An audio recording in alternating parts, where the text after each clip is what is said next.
সেটা হলো ইসলাম এর ছায়া সারা যুগ বর্বরতার যুগ, ইসলামের আলো সারা যুগ এটা অন্ধকারের যুগ। যার কারণে ঈসা আলাইহিস সালাতু ওয়াস সালামের যুগ যতদিন ছিল আলোকিত ছিল, উনি চলে যাওয়ার পর নবীজি আসার আগ পর্যন্ত কিছু কমবেশ 600 বৎসর প্রায় কোনো নবী এবং কোনো ইসলামের দাওয়াত, ইসলামের আলু, কোনো মাদ্রাসা, হাদিস শিক্ষা, কোরআন শিক্ষার ব্যবস্থা না থাকার কারণে এমন বর্বরতা আর জাহেলিয়াতের যুগে আচ্ছাদিত হয়ে গেছিল, যেই জাহেলিয়াত আর বর্বরতা কিয়ামত পর্যন্ত আর কোনোদিন পাওয়া যাবে না। তার কারণ এক যুগে সারা বিশ্বে সমস্ত নবীদের দরজা বন্ধ, কোনো নবী নাই, এবং যারা নবীর অনুসরণ করে তারাও খুব চাপের মুখে, হয়তো রিমান্ডে, আর নয় জেলে, নয় ঘরের কোনায়, বাহিরে গিয়ে দাওয়াত দিলে তার ফাঁসি, আর নয় গুলি, আর তার হলে হত্যা। সেই জন্য সালমান ফার্সি বলছেন, আমি যে কষ্ট করেছি, কষ্ট করে হেদায়েতের পথ পাইছি, কিন্তু এই হেদায়েত সারা পথ কতদিন ছিল সবচেয়ে মারাত্মক।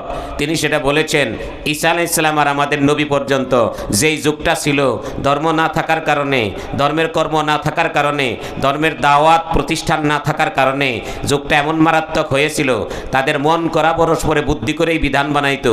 মন গড়া বুদ্ধি, যার যখন যেটা মন চায় তখন সেটাই বানায়।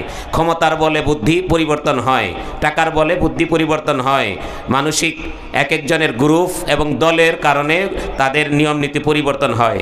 ঠিক একবার নিয়ম করে কোনো মেয়ে সন্তান জন্ম দেওয়া যাবে না, জন্ম নিলেই তারে হত্যা। আবার নিয়ম করে যার যার মেয়ে সেই হত্যা করবে, আলাদা দাফন করবে।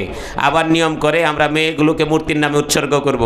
আবার নিয়ম করে 3 জন হলে পরের তারিখে ভূতের নামে ছেড়ে দিব, ইত্যাদি ইত্যাদি। নাউজুবিল্লাহ। এইভাবে তাদের আল্লাহ স্রষ্টা, খালেক, মালেক এগুলো ভুলে তারা তাদের নিজস্ব মন গড়া কর্তৃত্বের দ্বারা পুরা পৃথিবী যখন রাজত্বে ছেয়ে গেছে, তখন আল্লাহ তাআলা নবীকে পাঠাইছেন। সালমান ফার্সি বলেন, সেই নবী আসার পরে নবীকে পেয়েছি বিদায় আমি সালমান ফার্সি ইসলামের পথ পাইছি। যদি নবী আর নবীর শিক্ষা না পাইতাম, আমি সালমান ফার্সি সেই বর্বরতার জাহিলিয়াতের যুগে ডুব দিয়েই মরা লাগতো। সালমান ফার্সি কিভাবে ইসলাম গ্রহণ করলেন তার আগে, যেহেতু আজকে দুটি আলোচনা, একটি হলো কোরআনে কারীম আর একটি হলো হাদিস শরীফ।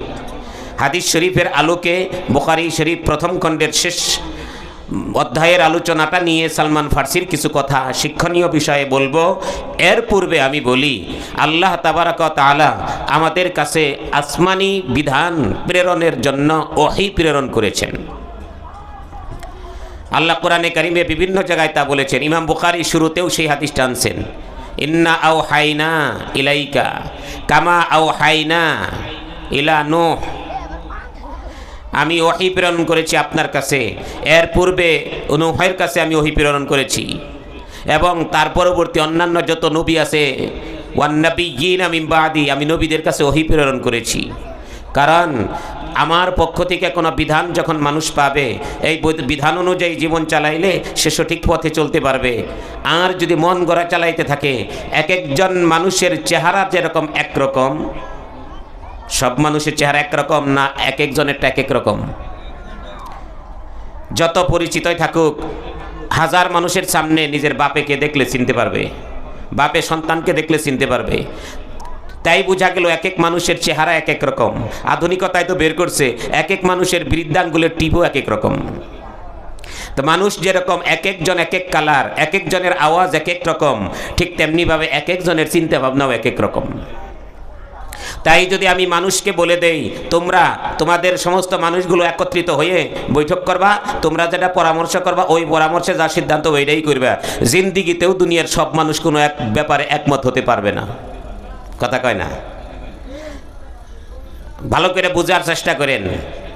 আসমানি বিধান বাদ দিয়ে যদি কেউ গণতন্ত্রকে অগ্রাধিকার দেয়, অর্থাৎ জনগণ যা করবে তাই, এর উপরে আর কোনো কিছু নাই, আমি বলবো 1 নম্বরে গণতন্ত্র। জনগণ যা করবে তাই যদি হয়, আমি চাই সমস্ত জনগণগুলো অমুকের মতো চেহারা হোক, কেউ যাতে কালা না হয়, কেউ যাতে খাটো না হয়, সব এক সমান হবে, সব একরকম হবে, একরকম আওয়াজ হবে, একরকম কণ্ঠ হবে। কথা কয় না? এটা কি সম্ভব? তাহলে পরে যদি এরকম মানুষের চেহারা একরকম করা সম্ভব না হয়, আওয়াজ একরকম করা সম্ভব না হয়, ঠিক মানুষের কর্মগুলো জীবনেও মানুষ একরকম করতে পারবে না। কথা বলেন ঠিক কিনা? সেই জন্য সারা দেশে মারামারি থাকবেই, সারা বিশ্বে ঝগড়া থাকবেই, চিল্লাপাল্লা হইচই খুনাখুরি মারামারি থাকবেই, যতক্ষণ পর্যন্ত আল্লাহর একমাত্র দেওয়া বিধান সমস্ত মানুষের উপরে প্রয়োগ না হবে। এক ভাইয়ে কয় এটা করো, আরেক ভাইয়ে কয় এটা করো, আরেক ভাইয়ে কয় এটা করো, আরেক ভাইয়ে কয় এটা করো, পাঁচ ভাই পাঁচ কথা কয়। বাপে যদি ডাক দিয়ে কয় আমি বাপ ভাই চাচ্ছি না, এত কথা কসকে, আমি যা করুম তাই। বড় ভাই কয় তাই, তো আব্বা যা কয় তাই। মায়ও কইব যে আব্বা যাই কয় তাই। সমাজের লোক কইব তোর আব্বা আছে, আব্বা যাই কইব তাই। পাঁচ ভাইরে যদি বাপে কয় আমি তোর এইটা দিলাম, আমি তোর এইটা দিলাম, আমি তোর এইটা দিলাম, আর কোনো কথা নাই। যদিও ছেলেদের মন মতো না হয়, চিন্তা করবো আব্বাই দিছে, আর কোনো কথা বলার সুযোগ নেই। কথা কয় না, কথা কয় না।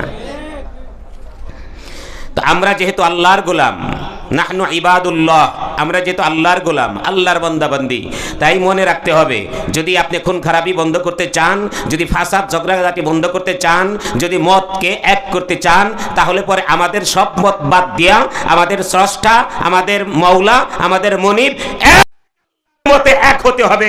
তাহলেই এক হওয়া সম্ভব, নয় খুনাখুনি মারামারি কাটাকাটি কিয়ামত পর্যন্ত চেষ্টা করলে রশি দিয়ে বাঁধলেও বন্ধ হবে না। মুসলমান ভাইরা আমার, সেই জন্য আল্লাহ তাবারক ওয়া তাআলা বলেন আমি তোমাদের কাছে ওহী প্রেরণ করেছি। এর শুধু তোমাদের কাছে না, তোমাদের পূর্ববর্তী বহু নবীদের কাছে ওহী প্রেরণ করেছি। ওহী মানে আল্লাহর পক্ষ থেকে বাণী এবং বিধান। আল্লাহ তাবারক ওয়া তাআলা বলেন আমার পক্ষ থেকে যে বাণী আর বিধান তোমাদের কাছে অবতীর্ণ করেছি, এটার অনুকরণ যদি করো তাহলেও তোমরা সঠিক পথ পাইবা। আর এই আল্লাহর পক্ষ থেকে প্রেরিত ওহী বা বাণী এটা দুই প্রকার। একটা হলো ওহিয়ে মাতলু, আরেকটা হলো ওহিয়ে গায়রে মাতলু। একটা ওহী আছে যেটা অর্থ বুঝলে জীবন চালানো সহজ, সেই অনুযায়ী জীবন চালাইতে হয়। আবার ওই ওহীটা যদি কেউ না বুঝা তেলাওয়াত করে, না বুঝা মানে, না বুঝা যদি শ্রদ্ধা করে, তবুও আল্লাহ তাআলা তার হেদায়েতের পথ দিয়ে দেয়। এই কারণে আল্লাহ তাবারক ওয়া তাআলা কোরআনের একটা নাম রাখছেন নূর, আর কোরআন শব্দের অর্থ হলো পড়া। এটার নাম ফাহমান রাখে নাই যে বুঝতেই হবো। কোরআন মানে পড়ো, বুঝো আর না বুঝো পড়ো, বুঝুক আর না বুঝুক পড়া শোনাও। কারণ এটা আল্লাহ তাআলার পক্ষ থেকে বাণী, এটার নাম নূর। যেই জায়গায় অন্ধকার আছে ওই জায়গায় বাতিল দিলে যেরকম জায়গাটা আলোকিত হয়ে যায়, ঠিক যেই জায়গায় মানুষ পরস্পরে খুনাখুনি ঝগড়াঝাটি মারামারি কাটাকাটি হানাহানি আছে, ওই জায়গাতে কোরআনের তালিম দাও, কোরআনের শিক্ষা দাও, কোরআন তেলাওয়াত করো, কোরআন তেলাওয়াত করাও মানুষের খুন খারাপি বন্ধ হয়ে যাবে। আল্লাহর পক্ষ থেকে আল্লাহর প্রদত্ত হেদায়েতের নূর তাদের অন্তরে ঢুকে যাবে। তার প্রমাণটা হলো আপনারা জানেন আমাদের আসমানি সৃষ্টি মানে আল্লাহর পক্ষ থেকে যত সৃষ্টি আছে সব সৃষ্টির মধ্যে সবচেয়ে খারাপ সৃষ্টি ছিল জিন জাতি। খুবই নিকৃষ্ট ছিল। ইতিহাসে পাওয়া যায় এই জিন জাতিদেরকে আল্লাহ যখন বানায়া দুনিয়াতে ছাড়ছে, এক একজনের ঘরে ঘরে আল্লাহ ফেরেশতা যুক্ত করে দিয়েছে। হ্যাঁ, ফেরেশতার সামনেই মারামারি করে, খুনাখুনি করে, রক্তক্ষরণ করে। ফেরেশতারা যতই ধমকায় টানে কিচ্ছু মানে না, আল্লাহর কাছে বিচার দেয়। আল্লাহ কয় দেখো একটু বুঝাইয়া, কয়টা লাগাই দাও, কয়টারে ফাঁসি দাও, কয়টারে জেলে দাও। আল্লাহ কিচ্ছু মানে না, কিছুই ভয় করে না। তাই নাকি? বলে হ্যাঁ, কি করার এগুলো? কয় আল্লাহ আমাদেরকে জ্বালায় ফেলাইছে, এই ডিউটি আমাকে বাদ দেন, অন্য ডিউটি দেন। আল্লাহ তাবারক ওয়া তাআলা তখন বললেন যাও ওদেরকে ইচ্ছা মতন ধ্বংস করে দাও। তো এদেরকে সমানে একেবারে কারফিউ চেতে বড় সমানে পিটায়া ধইয়া বাইন্দা মুসরায় সাগরে নিক্ষেপ, যেখানে যেখানে পাবে আগুন ধরাই দিবে। এদের মধ্যে যারা একটু ইবাদত করতো, আল্লাহ আল্লাহ জিকির করতো, আল্লাহর ইবাদত থাকতো, এইরকম বাছাই করে করে কয়েকজনের বাছাই দিছে, সুপারিশ করে আল্লাহ সবটিরে তো মারতে কইছেন, কয়েকটা একটু ভালো আছে, কয়েকটা তোমরা বুঝো, বিচার দিছো তোমরা, তোমাকে অভিযোগের কারণে পারমিশন দিছি। এখন কারো ব্যাপারে যদি কাউ সে ভালো, তাকে তোমরা দায়িত্ব নিয়ে ছেড়ে দাও, আপত্তি নাই, ঠিক আছে, ভালো কথা। কয়েকটা রেখে দিছে যে এই ভালো ডি বাইসে বাইসে যে রাখছে, এই ভালো ডির মধ্যে ভালো যেটা সেটা হলো ইবলিস। এলা বুঝেন জিনরা কেমন কাজী ছিল। জিনদের মধ্যে মারামারি কইরা বাছাই কইরা যেটারে ভালো কইরা রাখছে সেটা যদি ইবলিস হয়, বাকিটি কি আছিল? এই ইবলিসের গোষ্ঠী বিশাল বড় হয়ে গেছে। তারপরেও তাদের সবার বুঝতো একরকম না। এরা করতো কি, মানুষদের কাছে নিজেদের খোদাই দাবি করা, বরত্ব প্রকাশ করা খুব ফখর মনে করত। তাফসীরের কিতাবের মধ্যে লেখে, মুসলিম শরীফের হাদিসের মধ্যেও আসছে যে এই জিন জাতিগুলো আসমানে যায়া গোপন গোপন কিছু কথা আল্লাহর পক্ষ থেকে সিদ্ধান্ত ফেরেশতাদের কানাকানি যারা আলোচনা হয়তো সেগুলো হয় না, দুনিয়ার মানুষে তারে যারা ভোগ দেয়, তারে যারা পূজা করে এদেরকে বলে দিত। যারা বলে ওই যে হরে হরে দেব দেব, রাম রাম কৃষ্ণি, ভূতের দোহাই, মূর্তির দোহাই, এগুলো বলে তো এগো তো কিছু পুরস্কার দেওয়া লাগবে, এত আমাকে মাথায় উঠায় রাখে। আইনে নিয়ে বলতো তোমরা তো আমাকে দোহাই দিলা, আমরা তোমার উপরে খুবই খুশি, আজকে যাই এলাকায় বইলে দিও বিকালে বৃষ্টি হইব।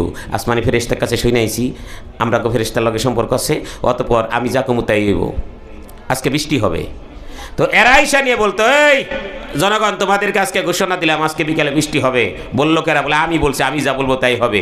সত্যিই যখন বৃষ্টি হয়েছে বিকেলে হাতিয়া তোফা নিয়ে আয়া কয় তেলে আপনি যা কন তাই হয়, তাহলে আসলে আমরা কি করবো? কয় আমার ভক্তি করো, আমার পূজা করো। এই তো এইভাবে শিরিক, এইভাবে কুফুর সারা পৃথিবীর মধ্যে ছড়াই দিছে এই জিন জাতি, ভূত জাতি, শয়তান জাতি, দুষ্ট যারা তারা। এখন মাঝে মাঝেই তো জনগণ এসে জিজ্ঞাসা করে, ভাই একটা কথা বলবেন কি? কি এই বেচারা ধরছে আমার স্ত্রীর পেটে বাচ্চা, বাচ্চাটা কী হবো যদি একটু বলে দিতেন। আচ্ছা দিবনি। এ আবার আসমানের সিদ্ধান্ত দেখতো যে ফেরেশতারা দেখি কোন আলোচনা করে যে তার পেটে কোন বাচ্চা হয়, খবর টবর শুই না কানে কানে যদি পাইতো একটা খবর, কিছুটা সত্য আর কিছুটা মিথ্যা মিশাইয়া এর কাছে আবার বলে দিত এইটা হবে। এই তো তাদের মূল সম্পদটাই ছিল হলো আসমানি খবরগুলোকে উৎপেতে সংগ্রহ করা। এই অবস্থা চলতেছে। হঠাৎ একবার আর আসমানে যাইতে পারে না, যখন একটু কাছাকাছি যায় ফাতবাহু শিহাবুন সাকিব, আল্লাহ বলেন আকাশ থেকে উল্কাপিণ্ড তাদের পিছনে দাওয়া করে। হঠাৎ যাইতে পারে না, একদিন, 2 দিন, 5 দিন, 7 দিন, বেশ কিছুদিন হলো। এখন তাদের আর সহ্য হয় না, চলে গেছে তাদের নেতার কাছে, অর্থাৎ জিনদের যে বাদশা, যে জনাব মহারাজ আমরা বড় বিপদে আছি, আমাদেরকে যে দায়িত্ব দিয়েছেন গোপন গোয়েন্দা পার্টি, আমরা যেখানেই যাই সেখানে খালি ঢেল খাই, মারাত্মক ঢেল, এত তাপ আর দগ্ধকর অগ্নিকুণ্ড আর জীবনেও দেখি নাই। অতঃপর আকাশ থেকে কি যেন উল্কাপিণ্ড আমাদের পিছনে ধাওয়া করে। এতদিন তো এটা ছিল না স্যার, এখন এটা কৈথিক আসলো, একটু আমাদেরকে জানাবেন কি? একটু আপনি তদন্ত নিয়ে দেখেন তো। স্যার কয় এটা আবার কৈথিক আসে, এটা তো এরকম তো আসার কথা না, তোমরাই তো ক্ষমতাধর, তোমরাই তো বলধর, সবাই তোমাদের আরাধনা করে, সকলেই তোমাদের পূজা করে, তো তোমরাই তো উপরে হয়ে থাকবা, এগুলো কৈথিক আসে দেখো। কয় এগুলো আসমান থেকে ফয়সলা হয়, যাদেরকে আমরা চিনি কিন্তু মানুষের সহজে চিনে না, ওই ফেরেশতাদের পক্ষ থেকে আসে, আসমান থেকে আমাদের এই ধাওয়া করে, আসমানে আর যাইতে দেয় না। কারণ কি? যেই কোনো যা কিছু ঘটবে কিছু না কিছু তার বিনিময়ে রটবে, কিছু হয়তো রটছে এই কারণে ঘটে। তো এগুলো একটু তালাশ করে দেখা যাক, পৃথিবীতে যেই কোনো নতুন কিছু ঘটে নতুন কিছুর আবির্ভাব হয়। কি আবির্ভাব হলো? যেই আবির্ভাবের কারণে আজকে আকাশ থেকে আমাদের উল্কাপিণ্ডের ঢিল খেতে হয়, একটু তালাশ করে দেখে আমাদেরকে একটু বলেন না। তখন বলতেছে তাহলে তোমাদেরকে ভাগ করে দেয় বিভিন্ন এলাকায়। এই হাদিস দ্বারা আর আয়াতের তাফসীর দ্বারা বোঝা যায় জিন যত বড়ই আপনারা আমরা ক্ষমতা মনে করি, জিনরাও কিন্তু অদৃশ্যের খবর রাখে না। কথা ঠিক না ব্যাটিক জোরে কন? জিনরাও অদৃশ্যের খবর জানে না। মুসলমান ভাইরা আমার, তাফসীর হাদিসের কিতাবের মধ্যে আসছে সাথে সাথে জিনগুলোকে বিভিন্ন দলে ভাগ করে এক দল পাঠায় দেওয়া হয় আমেরিকা, কথার কথা, এক দল পাঠায় দেওয়া হয় লন্ডন, এক দল পাঠায় দেওয়া হয় আফ্রিকা, আরেক দল পাঠায় দেওয়া হয় এশিয়া, করতে করতে এরকম এক দল মনে করেন মহাভারতে, আরেক দল পাঠায় দেওয়া হয় আপনার কথার কথা আরবে, বিভিন্ন জায়গায় বিভিন্ন দল পাঠায় দেওয়া হয়। হাদিসের মধ্যে আসছে হিজাজ উপত্যকায় তথা আরবে যেই জিনদেরকে পাঠায় দেওয়া হয় তাদের অবস্থান এর স্থল ছিল নাসিবাইন নামক এলাকায়। মকামে নাসিবাইন নামক এলাকায় তারা তাদের আসন বানায়া, তাদের তাঁবু টানায়া, এই জিন জাতি তারা দিনটা 24 ঘন্টা সারা এলাকায় আরবের আনাচে কানাচে গড়তে, এমনকি প্রত্যেকটা ঘরের কোনায় গাছের আগায় পর্যন্ত তদন্ত নিত, দেখো তো কোনো জায়গায় নতুন কিছু আসলো কিনা, তালাশ করতেছে। এই মুহূর্তে একটা ঘটনা ঘটেছে যা এর আগে আইয়ুবী সাহেব বললেন, সেটা হলো তায়েফের ময়দানে রাসূল পাক সাল্লাল্লাহু আলাইহি ওয়াসাল্লাম এক পর্যায়ে নিরাশ হয়ে রক্তাক্ত হয়ে রাত্রিবেলায় তিনি চিন্তা করলেন এই তায়েফের চাইতে মক্কাই আমার নিরাপদ, সেখানে আমার রক্তীয় সম্পর্কের লোক, হয়তো রক্তের টান থাকবে, ধর্মীয় বিরোধিতা থাকলেও রক্তের টানের কিছুটা আশ্বস্ততা পাওয়া যেতে পারে, তাই আমি মক্কা নগরীতেই চলে যাই। রাস্তায় মকামে নাকলা নামক স্থানে রাত্রি যখন মোটামুটি গভীর হয়ে যায়, চিন্তা করলেন এত গভীর রজনীতে আমার দেশে বা আমার স্থানে যাওয়াটা, রাস্তা ভ্রমণ করাটা ঠিক হবে না। আমি চলে যাই, সকালবেলায় রওনা হব, আমি রাত্রিটা এখানে কোনো একটা নিরাপদ জায়গায় কাটাই। তালাশ করে দেখলেন একটা ছোট কুঠুরি পাওয়া যায়, একটা গুহা অথবা কুঠুরি, যেই জায়গাটা দেখা যায় একটু নিরিবিলি, কোনো লোকজন থাকে না। সেখানে কোনো লোকজন না থাকাতে নিজেই সেখানে প্রবেশ করে গেছেন। প্রবেশ করেই তিনি সিজদায় পড়ে আল্লাহর কাছে কিছুক্ষণ কান্নাকাটি করছেন। সারাটা দিন রক্তাক্ত অবস্থায় শত্রু বাহিনী তায়েফের আক্রমণে আক্রান্ত হয়ে রাত্রের বেলায় তো ঘুমের কোনো কল্পনাই করা যায় না। সিজদার থেকে মাথাটা উঠাইয়া তিনি কিবলা দিকে মুখ করিয়া আল্লাহ তাবারক ওয়া তাআলার দরবারে নামাজে দাঁড়ায়া গেছে। নামাজে দাঁড়ায় দাঁড়ায় আল্লাহর কালাম তেলাওয়াত করতেছেন। আল্লাহর কালাম কোরআন তেলাওয়াত করে মর্মান্তিক মারাত্মক অবস্থা, মর্মাহত অবস্থায়, শরীর রক্তাক্ত অবস্থায়, ক্ষতবিক্ষত অবস্থায় যখন তিনি নামাজ পড়ে তখন মুখ দ্বারা আল্লাহর কালাম বের হয় আর ঝরঝর ঝরঝর করে চোখ দ্বারা পানি পড়ে। করুণ স্বরে কান্নাকাটি অবস্থায় যখন তিনি কোরআনের তেলাওয়াত করতেছে, এই মুহূর্তে সেই নসিবাইন এলাকায় হেজাজের নির্ধারিত জিনদের দল রাত্রিকালীন যারা দায়িত্ব ছিল তালাশ করতে করতে ওই কুঠুরির পাশ দিয়ে যাইতেছে। হঠাৎ করে এইটার ভিতরে কান্না শব্দে নতুন কিছু শব্দ শুনতে পায়। নতুন কিছু শব্দ শুনতে পেয়ে থমগুলোরা দাঁড়ায় যায়। দাঁড়ায় একজন আরেকজনের সাথে কানাকানি করে, এটা কি? আরেকজনে কয় বুঝতেছি না, আরেকজনে কয় শুন ভালো কইরা।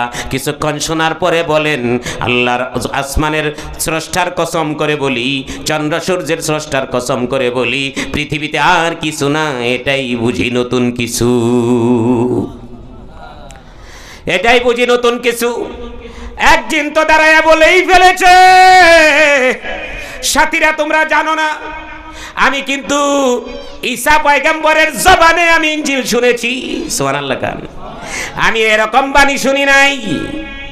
আমি মুসার জবানে আমি কোরআনের আমি তৌরাতের তেলাওয়াত শুনেছি, কিন্তু এরকম তেলাওয়াত শুনি নাই।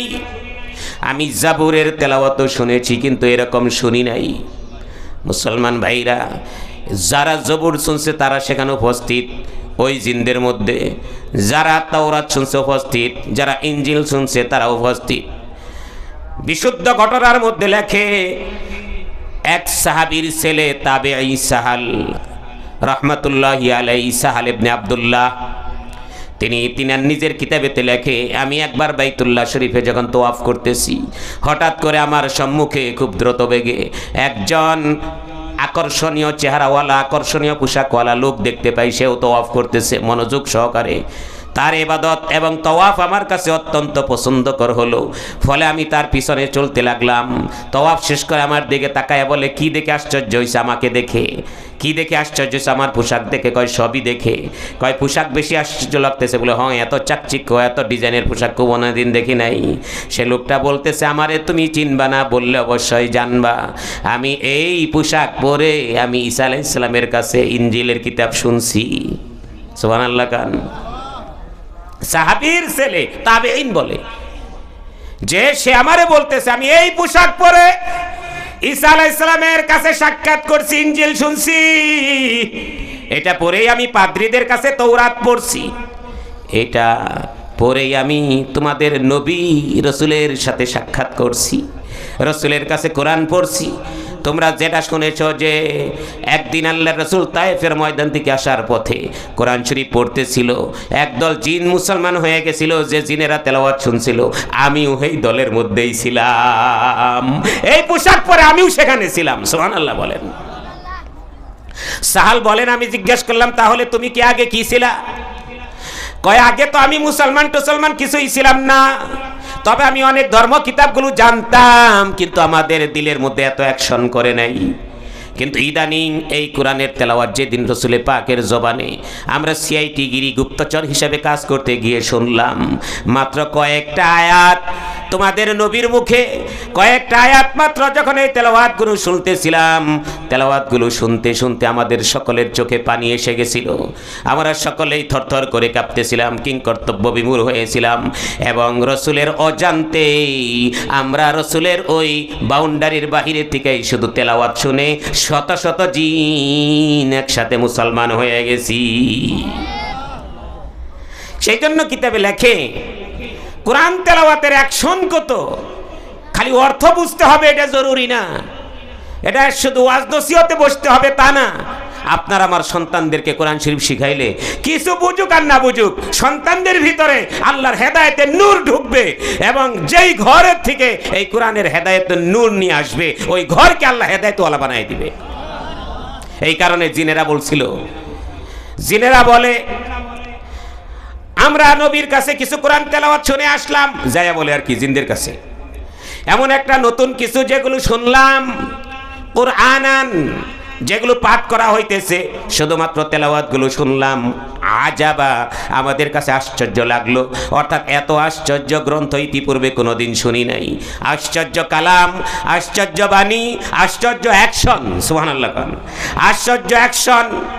কান দ্বারা যাওয়ার সাথে সাথে আমাদের দিল পরিবর্তন হয়ে যায়। আল্লাহ বলেন সূরা জিনে, ইয়াহদি ইলার রুশদ, সাথে সাথে আমাদের দিলটা ওইটাকে গ্রহণ করার জন্য পাগল হয়ে যায়। হেদায়েতের আলো দেখালো, আমাদের দিল পরিবর্তন হয়ে গেল। ফাআমান্না বি, আমরা কোন নেতার অনুমতির ধার ধারার সুযোগ পাইলাম না, আমরা কোনো কমান্ডারের কাছে যাওয়ার আমাদের দরকার মনে করলাম না। যেই হেদায়েতের বাণী কোরআনের আলো আমাদের কান দ্বারা দিলে গেল, সাথে সাথেই আমরা এটার উপরে বিশ্বাস করে ঈমান আনতে বাধ্য হয়ে গেলাম। সুবহানাল্লাহ, সুবহানাল্লাহ। ফাআমান্না বি, আমরা ঈমান এনে ফেললাম। এমন হেদায়েতের আলো দেখেন না, ওমর রাদিয়াল্লাহু তাআলা আনহু রাসূলের মাথা আনতে যাইছে, সহিহ হাদিস, প্রসিদ্ধ ঘটনা, সবাই জানেন। আর মাথা আনতে গিয়া একজনের কাছে শুনলো যে তোমার ঘরেই তো এই কোরআন পড়ে, তুমি কারে বাধা দিতে যাও? কে আমার ঘরে কোরআন পড়ে? আরে তোমার বোন, খবর নিয়ে দেখো। হ্যাঁ, আপনাদের মেয়েদেরকে একটু কোরআন শরীফ পড়ায় দেখেন, হাফেজা আলেমা বানায় দেখেন, এলাকাটা নূরের মতো চমকাইতে থাকবে, কোনো প্রকারের ফাত্রামি থাকবে না, দুষ্টামি থাকবে না, অসভ্যতা থাকবে না, বরং পর্দানিশী দিনদারিত্ব পর্যায়ক্রমে ঘরের মধ্যে চমকাইতে থাকবে। বোনে কোরআন শরীফ নিল, এই কোরআন শরীফ আনলো কই থেকে? কার অনুমতিতে? যাচ্ছি এখনই। ঘরে যাই এই বোনকে আঘাত, রক্তাক্ত করে ফেলেছে। বোনে কয় মারোগা, মারতে মারতে নয় মাইরেই ফেলাইবা, তার চেয়ে বেশি করতে পারবা না, মারলেও মরতে হবে, না মারলেও মরতে হবে। কিন্তু যেই বাণীটা পাইছি এটা মরার পরের জগৎকে আলোকিত করে দেয়, তাই এটাকে আমার থেকে ছাড়াতে পারবা না। দেহ থেকে আত্মা আলাদা করাতে পারবা, কিন্তু আমার দেহ আর আত্মা থেকে আল্লাহর কোরআন আলাদা করতে পারবা না। বলতেছে কি পাইছো সেটার মধ্যে? হঠাৎ করে একটু শুই না, এত পাগল হইলে কি হয়েছে? কয় তুমিও পারলে একটু শুই না দেখো। কয় শুনলে কি হবে? তাই পড়া পরে শোনা দেখি। কয়টার জন্য একটা শর্ত আছে, লা ইয়ামাসসুহু ইল্লাল মুতাহহারুন। এটা যদি তুমি দৈহিক পবিত্রতা নিয়ে যদি শোনো অথবা পড়ো, তোমার আত্মিক পবিত্রতা প্রদান করবে আল্লাহ। জোরে বলেন কে? আরো জোরে বলেন কে? হেদায়েতের মালিক তো আল্লাহ, তাই তুমি দৈহিক পবিত্রতা অর্জন করে আসো। তাকে দেখাইয়া দিছে এইভাবে ওযু করো। পবিত্রতা অর্জন করার পর তাকে বলছে সামনে আদবের সাথে বসো। আদবের সাথে বসানোর পর যখন তার সামনে কিছু সূরা তাহা থেকে তার বোনে তেলাওয়াত করে শোনাইছে, যা সামনে পাইছে তাই, এক পৃষ্ঠাও লাগে নাই, আধা পৃষ্ঠাও লাগে নাই, কয়েকটা মাত্র আয়াত একটা মহিলা বোনের তেলাওয়াত জবান দ্বারা বের হয়েছে। উমরের কান দিয়ে মাত্র কয়েকটা আয়াত ভিতরে গেছে, যাওয়ার সাথে সাথে উমরের চোখ দ্বারা থর থর থর থর করে পানি বের হওয়া শুরু হচ্ছে। পানি পড়তেছে, হাত দিয়ে বলে বোন এদিকে তাকা, তোরে আমি মেরেছি না, বুঝা মাফ কইরা দে। যেই কালাম তোর কান দিয়ে যাওয়ার পর তুই হিদায়াত পাইছস, আমার কান দিয়ে যাওয়ার সাথে সাথে আমার দিল পরিবর্তন হয়ে গেছে। আমি আর মুহাম্মদের মাথা আনতে যাচ্ছি না, মুহাম্মদের কাছে আমার মাথা পেতে দেওয়ার জন্য বের হয়ে গেলাম। সুবহানাল্লাহ কান। সেই জন্য ইয়াহদি ইলার রুশদ, আল্লাহর বাণী, আল্লাহর কালাম এটা সঠিক পথ দেখায়। শর্ত হলো বুখারী আউয়ালের সেই শেষ সালমান ফারসির ঘটনার মাধ্যমে একটু তালাশ করতে হবে। যদি কেউ হেদায়েতের পথ খুঁজে, সত্যের পথ খুঁজে, মুতাকাব্বির না হয়, মুস্তাকবির না হয়, অহংকারী না হয়, নিজেকেই যদি বড় মনে না করে, খোদার কসম করে বলি মান তাওয়াযা লিল্লাহ ফাকাদ রাফাআহুল্লাহ, যে নিজেকে ছোট মনে করে আর স্রষ্টা তো একজন আছে, আমি তো গোলাম, এই পৃথিবী আমি বানাই নাই, আমার কমানে চলে না, কে বানাইলো, কে স্রষ্টা হতে পারে? এরকম একজন সত্যিকারের রব যদি কেউ তালাশ করে, সত্যিকারের রব তালাশ করলে আল্লাহ বলেন বান্দার কাজ চেষ্টা করা, আমার কাজ পুরা করা। আমার পথ যদি কেউ তালাশ করে, আমি তার জন্য আমার পথ পথ দেখায়া দেই, সহজ করে দেই। সুবহানাল্লাহ। মুসলমান ভাইরা আমার উপস্থিত যারা আছেন, আমাদের সামনে কিন্তু বিছানা খুব সুন্দর। আমরা যেখানে চেয়ার দিছি ওইটা আমাদের কার্পেট ডবল করে দিছি। আর সামনে আমাদের বিছানা বসার মতো, যদি কারো আগ্রহ থাকে সামনে সরাসরি এসে বসলে সামনাসামনি আপনারা কিন্তু এটা আলাদা একটা ফজিলত পাবেন। তাই যদি কোনো যুবক ইসলামী শরীক মনে করেন যা সামনে বিছানায় যখন কেউ বসেই নাই যাইয়া বসে পড়ি, তাহলে আসতে পারেন, চেয়ারও এখন খালি আছে, আপত্তি নাই। তাই যদি কেউ চান সামনে বিছানায় আসেন, খুব একটা ঠান্ডা না, ঠান্ডা থাকলেও কিছুক্ষণ বসে থাকলেই ঠিক হয়ে যায়। আর আলেমুল আমার যদি কেউ থাকেন আমাদের সামনে স্টেজে আসতে পারেন, আমি বলবো আলেমুলামা আপনাদের জন্য স্টেজে চেয়ার এবং ফ্লোরের ব্যবস্থা করা আছে। আলেমুলামাদেরকে আহ্বান করব আপনারা এই কোরআনের মাহফিলে, বুখারী শরীফের দর্শের এবং হেফজুল কোরআনের পাগড়ি প্রদানের মাহফিলে আপনার স্টেজে চলে আসুন। আল্লাহ তাআলা আমাদের এই মাহফিলকে কবুল করুক, সকলে বলেন আমিন। একটু তাকবীর দেন তো, দু হাত তুলে, লিল্লাহে তাকবীর। আরো জোরে করে লিল্লাহে তাকবীর, লিল্লাহে তাকবীর। কোরআন সুন্নাহর আলো, কোরআন সুন্নাহ যেখানে, আল্লাহ রাসূল যেখানে, লিল্লাহে তাকবীর। আল্লাহ কবুল করো, সকলে বলেন আমিন। মাশাআল্লাহ, আমার এক ভাই একটু ঠান্ডা হলেও সেখানে এসে বসে গেছে। আরও যদি কেউ আসেন, সামনে সুন্দর জায়গা আছে, মনোরম পরিবেশে চলে আসুন। আল্লাহ সবাইকে এই মাহফিলটাকে শুধু হেদায়েত না, বরং দুনিয়া ও আখিরাতের সফলতার জরিয়া বানায় দেখ, সকলে বলেন আমিন। কোরআনের মাহফিল আর হাদিসের মধ্যে বিশুদ্ধ বুখারী শরীফের হাদিসের দর্স, এটার চাইতে উত্তম এবং মর্যাদা সম্পন্ন মজলিস, জলসা ও বৈঠক পৃথিবীতে আর কোথাও হতে পারে না। কথা ঠিক না বেরিক জোরে কর। মুসলমান ভাইরা আমার, একটু জিকির করি আল্লাহ আল্লাহ আল্লাহ জোরে। আল্লাহ আল্লাহ আল্লাহু লা ইলাহা ইল্লাহু লা ইলাহা ইল্লাল্লাহু মুহাম্মাদুর রাসূলুল্লাহ সাল্লাল্লাহু আলাইহি ওয়াসাল্লাম। মুসলমান ভাইরা আমার, সালমান ফার্সি নিজেই বলেন, আমার জীবনের করুণ ঘটনাটা শুনে নাও। ইতিহাসে লেখেন সালমান ফার্সি এক রেওয়ায়েতে 250 আর এক রেওয়ায়েতে আছে 350 বছর হায়াত পেয়েছিল। সুবহানাল্লাহ। উনি বলেন, আমার জীবনটা কত করুণ অবস্থায় গেছে শুনো। আমার বাবা ছিল একজন কট্টরপন্থী অগ্নিপূজক। পারস্যে আমার আব্বা অগ্নিপূজকদের একজন কট্টরপন্থী দায়িত্বশীল নেতা ছিল। আমার কাছে এটা ভালো লাগে নাই, কারণ আগুন একটা মাখলুক। আমি যদি আগুনের পূজা করতে পারি, পানির পূজা কেন করব না? কারণ পানিও তো ডুবায়, আগুনে পুড়ে পানিতে ডুবায়। আর যদি পানির পূজা করি, বাতাসে কি দোষ করছে? বাতাসে তো উড়ায়। কথা কয় না? তাহলে আগুনের পূজা করলো যে বোকা, কেন তুই বাতাসের পূজা করস না? এটারও তো ক্ষমতা কম না? আগুনের পূজা, পানির পূজা কেন করস না? সূর্যের পূজা কেন করস না? একটার পূজা করলি আর একটার পূজা করলি না। ও আমার ভাইরা, তাফসীরের কিতাবে খ্রিস্টানদেরকে লক্ষ্য করে একটা উপমা সুন্দর করে দেয়, এবং আল্লাহর কোরআনেও সেটা বলেছেন। হে দুনিয়ার মানুষ, যারা নাকি আমি আল্লাহর সাথে শিরিক করো, কেন বলে ঈসাকে তোমরা আমি আল্লাহর বেটা মনে করো, ঈসাকে আল্লাহর ছেলে কেন মনে করো? তার কারণ ঈসার যেহেতু বাবা নাই, তেলে বাবাকে, এই কারণে ঈসার মা মরিয়মকে আল্লাহর স্ত্রী মনে করে, ঈসাকে আল্লাহর ছেলে মনে করে। নাউজুবিল্লাহ। আল্লাহ বলেন, যদি তাই হয় যে বাপ না থাকলে পরে আল্লাহই বাপ হয়, তাহলে আদমের তো বাপ মা কোনোটাই নেই, তাহলে সেটারে আল্লাহর কি কইবে? কথা কয় না? যদি তোমার কওয়ার অধিকার থাকে, বলো যে আদম আল্লাহর ছেলে, নাউজুবিল্লাহ। হাওয়া আল্লাহর মেয়ে, কারণ হাওয়ার কোনো মা নাই। আছে? হাওয়ার কোনো মা নাই, আদমের কোনো বাপ নাই। ওইটা বাদ দিয়ে এক ঈসার খালি বাবা নাই, সেজন্য ঈসারে কও আল্লাহর বেটা। তোমাদের মতো অজ্ঞ মূর্খ আসমানের নিচে জমিনের উপর আর কেউ নাই। তো সেই জন্য সালমান ফার্সিও বলে, আগুনে খালি একটু পুরায়, ক্ষমতা আছে দেখে আগুনের যে পূজা করো, পানিতে যে কত মাটিগুলো ভাঙ্গা ভালো ভালো এলাকাগুলোকে নদী বানায় দেয়, এটার পূজা করো না কে? বাতাসের পূজা করো না কে? বোঝা গেল তোমাদের পূজা সঠিক না। ইব্রাহিম আলাইহিস সালামও তালাশ করে তারকার পূজা করছে, সঠিক না, জায়গাকে। চন্দ্রের পূজা করছে, সঠিক না, চলে যায় কেন? সূর্যের পূজা করছে, কয় না না না, এটাও খোদা হতে পারে না, এটা মাঝে মাঝে থাকে, মাঝে মাঝে থাকে না, এটাও না। কি হতে পারে?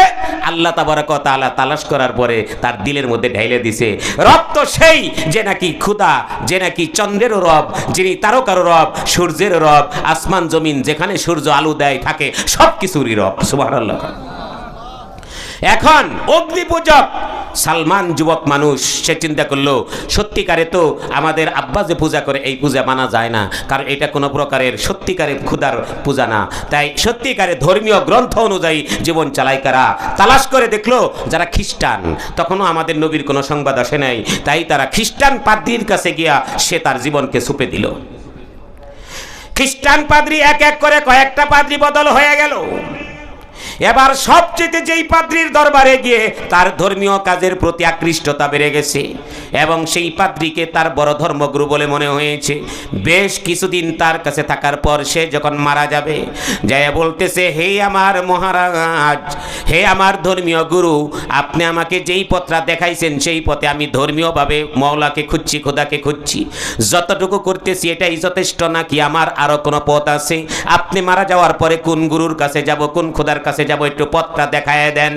এই কথা বলার পর মুসলমান ভাইরা আমার ভালো করে শুনেন, এই কথাটা বলার পর সে চোখের পানি ছেড়ে দিয়ে বলতেছে, বাবারে, আমিও ধর্মীয় গুরু হলে কি হবে?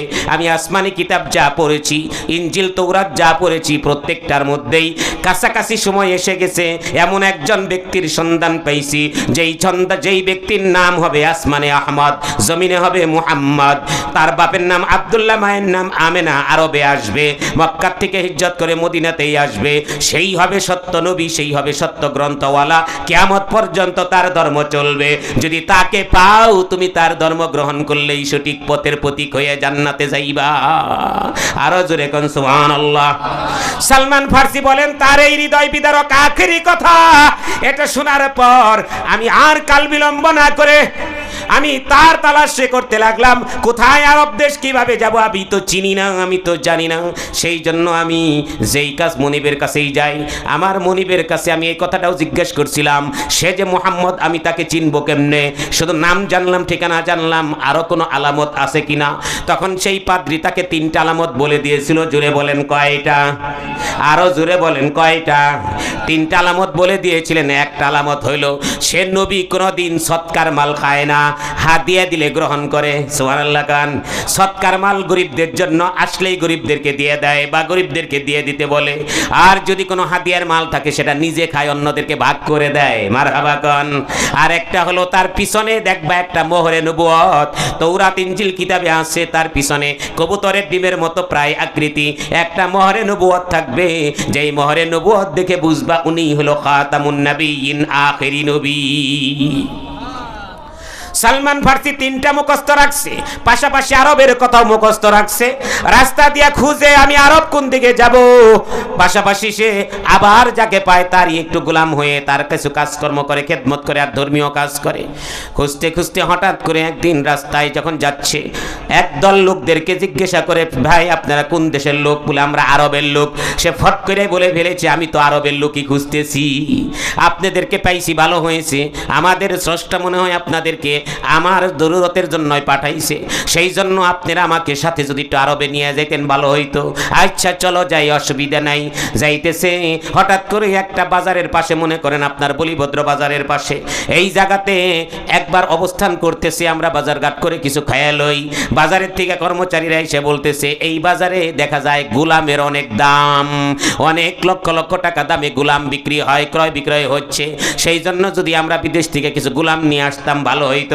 একজনে ফট করে বলো হলো, তাহলে এই ছেলেটা, এটারে তো আমরা কেউ চিনি না, এটারে আমরা গোলাম বানাই, গোলাম বানায় বিক্রি করলে আমাদের ব্যবসায় লাভ হবে। বুদ্ধিটা কি ভালো করলো না খারাপ করলো? একটা আজাদ মানুষকে গোলাম বানানোর জন্য চিন্তা ভাবনা করলো শুধু টাকা পয়সার লোভে। সবাই পরামর্শ দিল, তাই তো, এটা তো ভগবানে আমাদেরকে মিলাই দিছে, অতঃপর এটারে আমরা বিক্রি করে কিছু টাকা কামাই করে যাই, ব্যবসা তো ব্যবসায়ী, এটার মধ্যে আবার নীতি কিসের?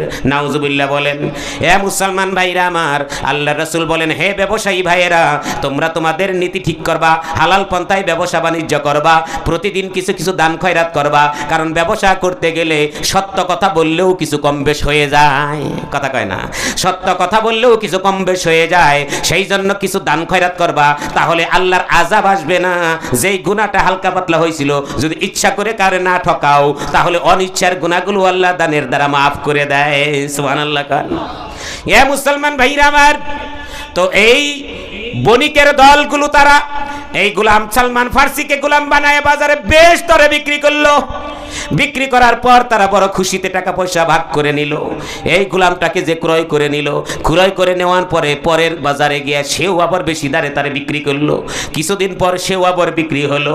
সালমান ফার্সি বলেন, আরবদের কাছে থেকে আমি কি চাইলাম আর কি পাইলাম বুঝলাম না। বুঝলাম যে রসুলে পাক যিনি মক্কায় আসবে, যে নবী হয়ে আসবে, তার বুঝি শত্রুর অভাব থাকবে না। তার কথা বলার পরেও যেহেতু তারা আমাকে কষ্ট দেয়, বোঝা গেল তার অনেক শত্রু আছে, অসুবিধা নাই। ভালো মানুষের পিছে শত্রু থাকা স্বাভাবিক, ভালো ফল ফলাদির পিছনে কাটা থাকাটা স্বাভাবিক। ভালো ফুল তুলতে গেলে কাটার গা কিছু খেতেই হয়, কথা ঠিক না বেড়ে জুড়ে কন। সেই জন্য কোনো সন্তানকে ভালো হাফেজ আলেম বানাইতে গেলে অনেক কষ্ট সহ্য করতে হয়, কোনো দিনের পথে অগ্রসর হতে গেলে অনেক কষ্ট সহ্য করতে হয়। কারণ যদি কোনো ব্যক্তি ঈমান আনার পর, ইসলাম আনার পর যদি কষ্ট সহ্য না করে রে ভাই, খাব্বাব রাদিয়াল্লাহু তাআলা আনহু আল্লাহর রাসূলের কাছে যা বলে, হুজুর ঈমান আনাতে কি এত ভুল করলাম, দেখেন শরীরে দাগ বানায় ফেলছে, হুজুর দেখেন আমারে কত আঘাত দেয়, হুজুর এই কষ্ট আর কতকাল। আল্লাহর রাসূল বলেন, তোমাদের তো শুধু শরীরে আঘাত দেয়, কষ্ট দেয় এতটুকু, তোমাদের পূর্ববর্তীতে যারা ঈমান আনছিল, সহিহ হাদিসের কথা আল্লাহর রাসূল বলেন, তোমরা জানো না তাদের মাথার মধ্যে একদিকে করাত লাগায়া পুষ পারতো আর বলতো বল ঈমান ছাড়বি নাকি, একদিকে গলার মধ্যে রশি ঝুলাইয়া টান পারতো আর বলতো বল ঈমান ছাড়বি নাকি, আর একদিকে উত্তপ্ত তৈলের মধ্যে তৈল গরম করে তারে দিয়া বলতো বল ঈমান ছাড়বি নাকি। যত কষ্টই দিত, দেহের থেকে কল্লা আলাদা হয়ে যাইতো, অগ্নিকুণ্ডের মধ্যে ফালাইয়া দিত এবং মাথার মধ্য দিয়ে করাত দিয়ে ফাড়তে ফাড়তে দুই খণ্ড করে ফেলতো, তারপরেও তার ঈমানের কালেমা ছাড়তো না। সুবহানাল্লাহ। মুসলমান ভাইরা আমার, সালমান ফার্সি বলেন, আমি বুঝছি যে এই কষ্ট আমার ভিতরে আসতে পারে, সেই জন্য শেষ পর্যন্ত অপেক্ষায় রইলাম। একবার আসতে আসতে একেবারে আরবের রাসূলে পাকের কাছাকাছি একটা ইহুদি আমাকে ক্রয় করে নিল। সেখানে যাই আমি শুনলাম আল্লাহর নবী নাকি মক্কা থেকে হিজরত করে মদিনাতে চলে আসছে। সুবহানাল্লাহ খান। বড় আমি কাছাকাছি পেয়ে গেলাম, বড় আমি কাছাকাছি। আমি রাসূলে পাকের এই সংবাদটা পাওয়ার পর আমি তৎক্ষণাৎ চিন্তা করলাম, এই নবীর কাছে আমি কোন সময় যাব। ইহুদির ভাবভঙ্গি এখন আমি বুঝতে লাগলাম। ইহুদির ভাবভঙ্গি বুঝে দেখলাম সর্বনাশ, ইহুদি মারাত্মক, রসুলের পক্ষে না, রসুলের বিরুদ্ধে। এই ইহুদি রসুলের নাম শুনতে পারে না। রসুল বলে আমি যে ধর্মে আছি এটাই সঠিক, আর ইহুদি বলে যে নবী যে কথা বলে বাপদাদার ধর্ম বাতিল করে ওটা সঠিক নয়, আমারটাই সঠিক। কিন্তু আমি তো বুঝতেছিলাম না ইহুদি কথা বলে এটাই গাঁজাখুরি কথা। কিন্তু ইহুদির ভাবভঙ্গি বুঝে দেখলাম সে যদি জানে আমি ইসলাম গ্রহণ করছি তাহলে আমাকে মেরে ফেলবে, আমাকে অনেক কষ্ট করবে। সেই জন্য তিনি চিন্তা করলেন আগে দেখে লই নবীর নবুয়তের চিহ্নগুলো ঠিক আছে কিনা। সালমান ফার্সি বলেন, একবার যখন দেখলাম আমার ইহুদি মনিব তিনি আমাকে রেখে একটু দূরে সফরে গেছেন, সেই সময়টা আমি রসুলের পাকের কাছে আমার বাগান থেকে কিছু খেজুর নিয়া রসুলকে বললাম, হুজুর নেন, আপনার জন্য কিছু সৎকার খেজুর আনছি, আপনি নেন। আল্লাহর রসুল বললেন, না বাবা, আমরা নবী, আখেরি নবী, কোনোদিন সৎকার মাল খাই না, এগুলো গরিবদেরকে ভাগ করে দাও। প্রথম আলামত পাওয়ার পর আমি আবার বাড়িতে আসলাম। বাড়িতে আসার পর আমি আবার কিছু খেজুর নিয়ে বললাম, হুজুর এই খেজুরগুলো হাদিয়া স্বরূপ আনছি, হাদিয়া। আল্লাহ রসুল বলেন, দাও হাদিয়া। হাদিয়া নিয়ে রসুল নিজেও খাইলেন, আমাদেরকেও ভাগ করে দিলেন, মিলা গেল। সুবহানাল্লাহ খান। 3 নাম্বার আলামত, আমি পিছন দিকে 2টা ঘুরান দিছি, পিছনে কাপড়। আল্লাহ রসুল বলেন মুস্কি হেসে দিয়া, পিছনে খালি খালি ঘুরো কেন, আমার এই কাপড় উঠাইতে বলো না কেন, এই যে কাপড় উঠাই দিছি দেখো আমার পিঠে কি আছে। সুবহানাল্লাহ খান। সালমান ফার্সি বলেন, আমি বুঝলাম না উনি বুঝতে পারলো কেমনে যে আমি এটা দেখবার চাইতেছি, এতেই বুঝলাম যে তিনি আখেরি নবী, আর কোনো সন্দেহ নাই। সাথে সাথে আমি বললাম, হুজুর আমি যে আপনার পিছনে কি আছে দেখতে চাইতেছি, বুঝলেন কেমনে? বলে, আমি তোমার চেহারা দেখেই বলছি, তুমি দূর থেকে আসছো, অনেক কষ্ট করে আসছো, 2টা আলামত পাইয়া 3য় আলামতের জন্য অপেক্ষায় আছো, সেই জন্য আল্লাহ আমাকে জানাই দিছে বিদায় আমি তোমাকে বলে দিলাম। দেখছো, তাদেরকে বিশ্বাস হয়েছে? সালমান ফার্সি কয়, হুজুর বিশ্বাস হয়েছে মানে আমার মুসলমান বানায় দেন। সাথে সাথে সালমান ফার্সি আল্লাহ রাসূলের হাত ধরে পড়ে নিলেন, লা ইলাহা ইল্লাল্লাহু মুহাম্মাদুর রাসূলুল্লাহ। সকলে বলি সাল্লাল্লাহু আলাইহি ওয়াসাল্লাম। মুসলমান হওয়ার পরে সালমান ফার্সি এতদিন পরে সত্য নবীকে পাইছে, সত্য ধর্ম পাইছে। খুশি হওয়ার কথা না বেজার হওয়ার কথা? আরো জোরে কোন খুশি না বেজার? খুশি হওয়ার পরেও খুশি হয় না, বেজার হইয়া ভুইলা রইছে। কয় হুজুর জায়গা ছেড়ে দেন। কি ব্যাপার, তুমি না বললা অনেক খুঁজে পাইছো? কয় খুঁজে পাইলে কি হইব হুজুর? আমি তো একজন দজ্জাল মার্কা ইয়াহুদির গোলাম, সে যদি জানে আমি মুসলমান হয়ে গেছে আমার মেরে ফেলাইব। অথচ আমি আপনার কাছে ইসলাম গ্রহণ করার জন্য কত মনি বদলাইছি, কত জনের গোলামি করছি, কত কষ্ট করছি। হুজুর দয়া করে যদি আপনি আমার জন্য একটু দোয়া করতেন আল্লাহর কাছে। আল্লাহর রাসূলের সালমান ফার্সির হৃদয় বিদারক কথা শুনে রহমাতুল্লিল আলামিনের চোখ দ্বারা ঝরঝর করে পানি পড়িয়ে যায়। আরে সালমান ফার্সি, তোমার জীবনের ইতিহাস এত কঠিন, আমার সাহাবীরা যারা কষ্টের অভিযোগ করে তারা তো তোমার থেকে সবক নিবে। আসলে যে এত কষ্টের পথ দিয়ে তুমি অতিক্রম করে আমার কাছে আসছো, এখনো তোমার কষ্ট শেষ হয় নাই। এই কষ্টের ব্যাপারে আল্লাহর কাছ থেকে তোমাকে একটা মুক্তির ব্যবস্থা করতেই হবে। তোমার মালিক বাড়িতে আছে কিনা দেখো। কয় দেখে আসি, মালিক তো এক জায়গায় গেছিল, যদি আসে আমি বলবো নি। মালিক যখন বাড়িতে আসছে আবার আইসে বলতেছে হুজুর মালিক তো আসছে, সে তো আমার পরিস্থিতি দেখে চোখটা গরম কইরা সে বলে কোথাও যাস নাই তো। আমি বলছি কই যাব, এই কথা বলে মোটামুটি কাটাই দিছি। আপনি যাইয়া যদি একটু সুপারিশ করতেন তাহলে হয়তো একটা পন্থা হইতো, কারণ বান্দার কাজ চেষ্টা করা, আল্লাহর কাজ পুরা করা।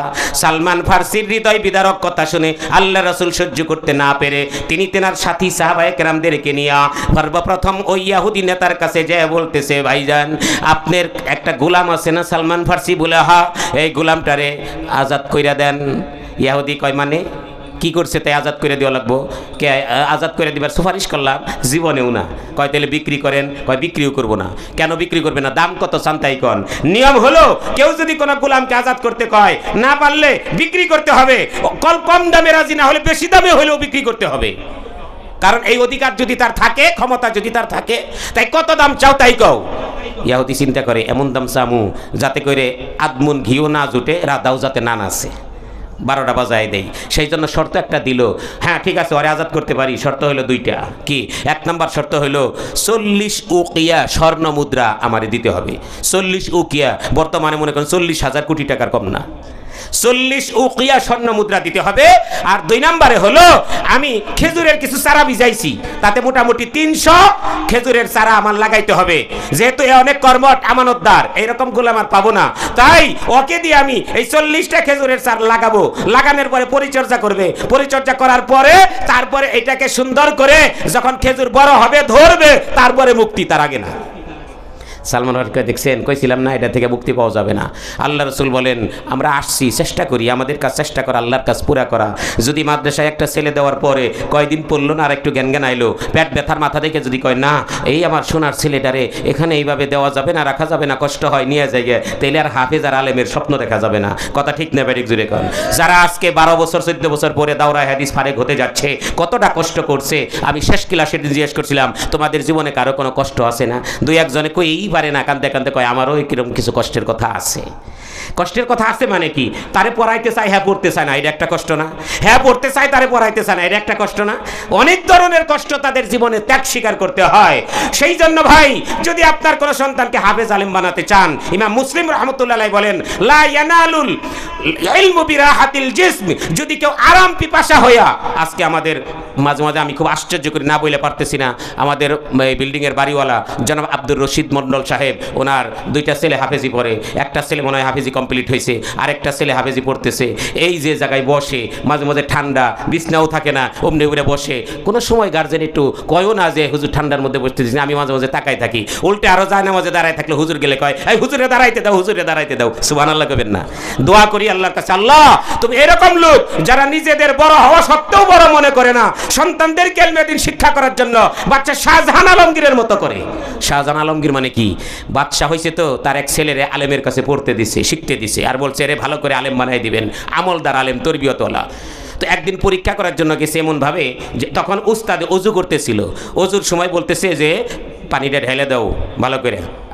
তো পানি ঢেলে দিতেছে, উস্তাদে ডইলে ডইলে পাও দিতেছে। ওই সময় বাদশাহ যখন গেছে, উস্তাদে তো ডরে বাসে না, বাদশাহ প্রধানমন্ত্রী সর্বনাশ দেখে ফেলাইছে। যাক তারপরে ও ডইলা শেষ করার পরে হুজুর কয় আমাদের ছেলের বিদায় দিয়ে দেন, ছেলের এনে রাখবো না। উস্তাদ কয় সর্বনাশ, এটা কাম করছে, কি হয়েছে তাই? আমি তারে মানুষ করবার লেগে, আমি তো আমার খেদমতের উদ্দেশ্যে না। তো এটার লেগে বাদশাহ রাগ করলে কিছু করার নাই। কে কি হয়েছে, রাগ করেন কে? রাগ করবো না, আপনার ছেলের শিখতে, আমার ছেলের আপনার কাছে শিখতে দিছি, আপনি শিখাইবেন, এটা কেমনে শিখানি হলো? কি হয়েছে হুজুর বলে দেন। বলে দেন মানে আমার ছেলের 2টা হাত আছে, আপনি ওযু করবেন বসে বসে, আমার ছেলেকে বলবেন 1 হাত দিয়ে পানি ডাল, আরেক হাত দিয়ে ডইলে দে। তাহলে আমার ছেলে ভবিষ্যতে আদব শিখবে। মা বাবার খেদমত করবে 2 হাত দ্বারা, সে চিন্তা করবে উস্তাদের খেদমত করতে গিয়ে যখন 2 হাত লাগাইছি, মা বাবার খেদমত করতে আমি জীবন দিয়ে দিব, কোনো আপত্তি নাই। আর আপনি যদি পানি ঢালতে দাঁড়িয়ে দিয়েছেন, আপনি হাত দিয়ে দেন, সে চিন্তা করবে উস্তাদের পা উস্তাদের ডলে লইছে, মা বাবার পা আবার আমার ডলে দেওয়া লাগবে কেন? দেখছেন বুদ্ধি কারে কয়? খালি ক্ষমতা বড়াই আর নেতাগিরি দেখাইলেই কোনোদিন সন্তান হাফেজ আলেম হওয়া যায় না, বরং নিজে বিনয়ী হইলে আর সন্তানদেরকে যদি উস্তাদের কাছে ছেড়ে দেওয়া যায়, আল্লাহ তাদেরকে বিনয়ীর বরকতে উঁচা বানায় দেয়। সুবহানাল্লাহ। তো সালমান ফার্সি বলতেছে, দেখছেন হুজুর, কোনোভাবে এটা কি সম্ভব? হুজুর বলেন, না, যেহেতু আমাদেরকে নিয়ে আসছো, আমার কাছে তুমি মুআদ্দাব হইছো, আদব শিখছো, তো এই কারণে সমস্যা নাই, দেখি আমরা চেষ্টা করি, আল্লাহ পুরা করবে। এই সাহাবীরা, তোমাদের কাছে যদি কারো কাছে স্বর্ণ মুদ্রা থাকে নিয়ে আসো তো, আনার পরে আমার কাছে দাও, যার যা আছে বান্দার কাছে চেষ্টা করো আল্লাহর কাছে পুরা করা। সুবহানাল্লাহ। মুসলমান ভাইরা আমার হাদিসের মধ্যে লেখে, সাহাবায়ে কেরাম তাদের বাড়ি থেকে বিভিন্ন থলে থেকে যা পারছে স্বর্ণ মুদ্রা এনে জমা করছে, রুমালটা পেছায় আল্লাহ রাসূল নিজ হাতে সালমানকে বলে, সালমান, এটা নিয়ে তোমার মালিককে দাও, যদি বিশ্বাস না করে গুনে নিতে বলো। সালমান ফার্সি কয়, আল্লাহ ভরসা। রাসূল যখন দিলেন, নিয়ে যায়, রাসূল নিয়ে বলেন, মালিক, এই তো নেন, আমার বিনিময়ের জন্য আপনি যা চাইছেন এটার মধ্যে তা আছে, নিয়ে নেন। বিশ্বাস কইরা দিয়েছে। মালিক, ইহুদি মালিক, সেটা খুইলা দেখে, যেই কয়টা স্বর্ণ মুদ্রা চাইছিল একটাও কম নাই, পূর্ণাঙ্গ রূপেই আছে। আল্লাহ রাসূল বলেন, একটা তো হইছে বলে, হ্যাঁ, আরেকটা চলো যাই চেষ্টা করি। সালমান ফার্সি বলেন, আল্লাহ রাসূল তার সাহাবী আবু বকর, ওমর, উসমান, আলী, অন্যান্য সাহাবীদেরকে নিয়ে বলতেছে, হে সাহাবীরা, দেখো তো সালমান ফার্সি কেমন বাগানে কেমন খেজুরের বীজ লাগাইতে চায়। এই কথা বলার পর সবাই তালাশ করে বলতেছে, বাগান তো বিশাল, খেজুরের চারাও তো 300 অনেকগুলো। রাসূল বলে, আমাদের কাজ চেষ্টা করা, আল্লাহর কাজ পুরা করা। তোমরা একটা কাজ করো, খেজুরের বীজগুলো আমার হাতে এনে দাও, একটা একটা এনে দিবে, আমি নিজ হাতে বুনবো। আল্লাহর রাসূল একটা একটা খেজুর সে বিসমিল্লাহ বলে বলে বরোপণ করতেছে, করতে করতে অস্থির হয়ে গেছে, শরীর ঘর্মাক্ত হয়ে গেছে। ওমর চিন্তা করে, হুজুর আমারে দেন। আবু বকর বলে, আমারে দেন। বলে, তোমরা কেউ হাত দিবে না, এটা আমি কাজ করব। ওমর চিন্তা করলো, কিয়ামতের ময়দানে যদি আল্লাহ জিগায়, আমার বন্ধু, আমার দুস্থ একা একা এত কষ্ট করলো, তোমরা এদের একটু মায়া লাগলো না, একটু সহযোগিতাও করতে পারলা না, বন্ধু তো না করবোই, তোমরা কেন বিরত রইলা? সেই জন্য আল্লাহর কাছে আমি কি জবাব দিব? সেই জন্য উমর চুপ করে একটা বিচি নিয়ে লাগাই দিছে, যাতে আল্লাহ জিজ্ঞেস করলে কইতে পারে, আল্লাহ আমি কিন্তু একটা লাগাইছি। আবার রাসূল জিজ্ঞেস করলে যাতে বলতে পারি, না হুজুর, না হুজুর, বেশি লাগাই নাই, মাত্র একটা লাগাইছি। উমর তো চালাক মানুষ, তাই একটা লাগাইছি। খেজুরের বীজগুলো লাগানোর পর সালমান ফার্সি বলে, লাগানো হয়েছে? বলো, হ। তুমি আল্লাহর নাম নিয়ে পানি দিতে থাকো, পানি দিতে থাকো, আমার কাছে মাঝে মাঝে খবর কইও। ও আমার ভাইরা, আল্লাহর রাসূল খেজুরের চারাগুলো সন্ধ্যাবেলায় লাগাইয়া দিয়ে যাওয়ার পরে সকালবেলায় সালমান ফার্সি দৌড়ে গিয়ে রাসূলের কাছে বলে, হুজুর, সুসংবাদ। কি সুসংবাদ? আমার বাগানের চারাগুলো 1 বছরে যতটুকু বড় হয়, 1 রাত্রে অতটুকু বড় হয়ে গেছে। আল্লাহর রাসূল বলেন, খেজুর হইলে পরে বইল। কয়েকদিন পরে যায় বলে, হুজুর, বেজাল তো একটা হয়ে গেছে। কি বেজাল? মালিকরে বলছি, এই যে দেখেন খেজুর সব ধরছে, মাত্র কয়েকদিনের মধ্যেই সব চারার মধ্যে খেজুর ধরে গেছে। ইহুদি কয়, সাংঘাতিক তো, আশ্চর্য, কি করা যায়? পুরাটা ঘুরে একটা খেজুরের চারা দেখে কেবল পুষি জ্বালাইতেছে। এইটা দেখে মালিক তো বড় দাজ্জাল মার্কা, একটা দেখে কয়, একটু সুতে একটা পাইছি, খারাপ খারাপ, এদিকে 300 চারার একটা চারা যদি কম থাকে, এটা তো দিব না। এই যে এটা ছোট রয়েছে, কে গুইনা দেখ, গুইনা দেখে 299টা হয়, বাচ্চাটার এখনো কিছুই হয় নাই। রাসূল বলে, এটা হইব কেন? চলো তো যাই। আবার সবাই নিয়ে গেছে। নেওয়ার পরে এই খেজুরের চারার চতুর্দিকে প্রদক্ষিণ করতেছেন, আর রাগে অগ্নিশর্মায় বলতেছেন, মা বালু হাজিন নাকলা, সব চারাগুলো আমি নবীর হাত বুঝলো, আমি আল্লাহর কাছে দোয়া করলাম, আল্লাহর হুকুম মানলো, এই চারাটার কি হলো? সে কেন সালমান ফার্সির মুক্তির পক্ষে কথা কয় না? কেন এই খেজুরের চারাটা সে গৌরাবি করে ওই রকমই রইল স্বাভাবিকতার মতো, অন্যগুলোর মতো কেন স্বাভাবিক হলো না? ব্যাপারটা কি বলে রাগ হচ্ছেন, মনে হয় কি জানি হয়ে যায়। ওমর তখন যায় হুজুরের হাত ধরে কয়, হুজুর, খেজুর গাছের বিচিরে বইকেন না, যা বকবার আমারে বকেন, আমি আল্লাহর কাছে একটু উসিলা হিসাবে এই একটা চারা হুজুর আমি লাগাইছিলাম। আল্লাহ রাসূল ওমরের চেহারার দিকে তাকায় বলে, এটা তুমি কেন করছো? আমি যেখানে অনুমতি দেই নাই, তুমি যত বড়ই হও না কেন, আমি রাসূলের অনুমতি ছাড়া তোমাদের কোনো কাজ করা উচিত না। কথা ঠিক না বেঠিক? জোরে কোন। যে যত বড় নেতাই হন, যত বড় দায়িত্বশীলী হন, এই পৃথিবীর মধ্যে আল্লাহ তাআলা আল্লাহর রাসূলের বাণী অনুযায়ী উলামায়ে কেরামদেরকে আল্লাহর প্রতিনিধি, আম্বিয়ায়ে কেরামদের ওয়ারিস বানাইছেন। আলেমদের অনুমতি আর কমান ছাড়া যদি আপনি দেশ, রাষ্ট্র, এমনকি কোনো কার্য ভূমিকা চালাইতে চান, তাহলে এই কাজে কোনোদিন ভূমিকা হবে না, ধ্বংস হয়ে যাবে পৃথিবী, কোনো বরকত হবে না। করি, সুদ ঘুষ রাজধানী বাড়তেই থাকবে, কমবে না। এক উমরের মতো ব্যক্তি, রসুলের কমান্সার একটা চারা লাগানোর কারণে এটা বড় হয় না। রসুল বলেন উঠাও উমর, সুবহানাল্লাহ খান। উমরকে দিয়ে উঠাইছে, উঠানের পর করে আমার হাতে দাও দিছে, আল্লাহ রসুল নিজ হাতে বুনছেন, বোনার পরে আবার ওই নিয়মে একদিনে 1 বছরের মতো বড় হইয়া কয়েকদিনে খেজুর ধরার পরে অনেকগুলো খেজুর হাতিয়া পাইয়া রসুলের দরবারে যখন আসছে, আসার পরে বলতেছে হুজুর আমি মুক্তি হয়ে গেছি, আমার সাথে সাথে আমার মনিবও মুসলমান হয়ে গেছে, সুবহানাল্লাহ খান। সেইটা ওই যে আজুয়া বাগান, আজুয়া খেজুর যেটাকে বলা হয়, এখনো যার স্মৃতিচারণ নিদর্শন আছে। তাহলে বুঝা গেল ইসলামের জন্য যদি কেউ কষ্ট করে, আল্লাহর কোরআনের জন্য যদি কেউ কষ্ট করে, পরকালে তো শান্তি পাবেই, ইহকালেও আল্লাহ তার বিপদ দূর করে, মুসিবত থেকে হেফাজত করে শান্তির ফয়সালা করে দিবে। কথা ঠিক না ব্যাটিক জুড়ে কন? সেই জন্য মুসলমান ভাইরা আমার, এই ইমানের আলু, এই কোরআনের আলু আপনাদের এই বলিভদ্র এলাকাতে আজকে 11 জন কোরআন হাদিস বুখারী শরীফ ফারেক হয়ে আজকে এখান থেকে আলেম হয়ে যাচ্ছে, আর একজন 30 পারা কোরআনের হাফেজ হয়ে যাচ্ছে। এটা কি আপনাদের জন্য ভালো না খারাপ? আরো জোরে বলে, নাকি ভাগ্য ভালো না খারাপ? এতে আপনারা খুশি না বেজার? কারা কারা খুশি 2 হাত তুলে দেখায় দেন। লিল্লাহে তাকবীর, লিল্লাহে তাকবীর। আল্লাহ তুমি এই মাদ্রাসা এবং মাদ্রাসাকে যারা ভালোবাসে সবাইকে কবুল করে নাও, বলেন আমিন। মুসলমান ভাইরা, তাহলে আমি আপনাদেরকে একটা আবেদন করি, সেটা হলো আমাদের এখানে মাঝখানে একটা ক্লাস গ্যাপ আছে, সেটা হলো হেদায়া জামাত বলা হয়, এবং দাওরা হাদিসের মেশকাতে ছাত্রী আরো বাড়ার সম্ভাবনা। অনেক ছাত্রী আছে আপনারাই জানেন যারা নাকি সবার আয় ইনকাম ভালো না, অনেকে গরিব থাকে, দেশ দেশান্তর থেকে, দূর দূরান্তর থেকে। যেমন আজকে যে হাফেজ হইতেছে, এই হাফেজ ছেলেটার বাবা নাই, এতিম, সুবহানাল্লাহ করবেন না? এরকম আরো 5-7 জন এতিম রাখা যায়, এতিম মেয়ে রাখা যায়, তাদের জন্য কিতাবাদি দিতে হয়, থাকা খাওয়া আপনি জানেন যে বিল্ডিংটা একটা ভাড়া, এর আল্লাহ স্থায়ী জায়গার ব্যবস্থা করে দেখ, সকলে বলেন আমিন।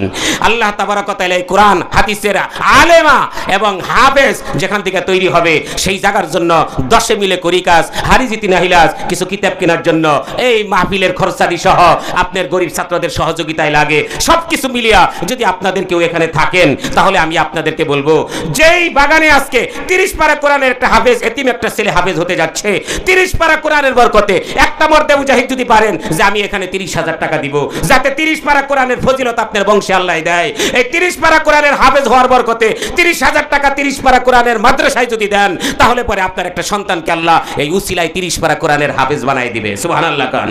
সেই জন্য মালের উৎসর্গে জানের উন্নতি, জানের উৎসর্গে মালের উন্নতি। তাই আমরা মালের উৎসর্গ করে এই কোরআনের প্রতিষ্ঠানে যদি একটা মর্দে মুজাহিদ থাকি, 1 নম্বরে সে ফার্স্ট 30 পারা কোরআনের ফজিলত নেওয়ার জন্য যদি কেউ থাকেন, 30,000 টাকা দিয়া আল্লাহ পাকের কাছে আজকে 30 পারা কোরআনের হাফেজের বরকত এবং তার সাথী হয়ে জান্নাত কামায়ের নিয়তে যদি আপনি দিতে পারেন, যে 30 পারা কোরআনের হাফেজ এসে আমি তার মর্যাদা রক্ষার্থে 30,000 টাকা আমি এই মাদ্রাসায় প্রদান করলাম, আল্লাহর কাছে বলে দিব, আল্লাহ তুমি এই হাফেজের সঙ্গে তুমি তারে জান্নাত নসিব করিও, সকলে বলেন আমিন। যেই হাফেজের মাধ্যমে 10 জনকে সুপারিশ করে জান্নাতে দিবা, আল্লাহ তুমি দয়া করে এই ব্যক্তিটাকে তুমি জান্নাত নসিব করিও তার সুপারিশে, বলেন মারহাবা। আল্লাহ কবুল করুক, সকলে বলেন আমিন। তাই একজন ব্যক্তি যে কোনো আবেদন করার সাথে সাথে আল্লাহর কাছে স্বীকার করবেন, আপনি কোনো বিপদে আল্লাহর কাছে দোয়া করার সাথে সাথে আল্লাহ কবুল করবে, সুবহানাল্লাহ খান। আল্লাহ বলবে আমার কোরআনের জন্য চাইছে, সাথে সাথে তুই স্বীকার করছস, অতঃপর যখন তুই আমার কাছে চাবি সাথে সাথে পাবি, মারহাবা কন। সেই জন্য 30,000 টাকা দেওয়ার মতো একজন ব্যক্তি ফার্স্ট কোন মর্দে মুজাহিদ থাকলে আজকে সাথে সাথে স্বীকার